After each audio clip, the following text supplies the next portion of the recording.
Russia అధ్యక్షుడు Vladimir Putin భారత పర్యటన సక్సెస్ఫుల్ గా పూర్తయింది.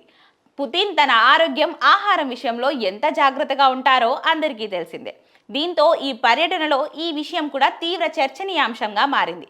కాగా పుతిన్ పర్యటనలో భాగంగా రాష్ట్రపతి ద్రౌపది ముర్ము ఆయన గౌరవార్థం రాష్ట్రపతి భవన్లో శుక్రవారం రాత్రి ప్రత్యేక విందు ఏర్పాటు చేశారు. ఈ విందు మెను ప్రస్తుతం వైరల్ గా మారగా రష్యా అధ్యక్షుడికి ఏమేం వడ్డించారని ఆసక్తి నెలకొంది. పుతిన్ కు వడ్డించిన విందు పూర్తిగా శాకాహార వంటకాలతో ఉన్నట్లు తెలుస్తుంది.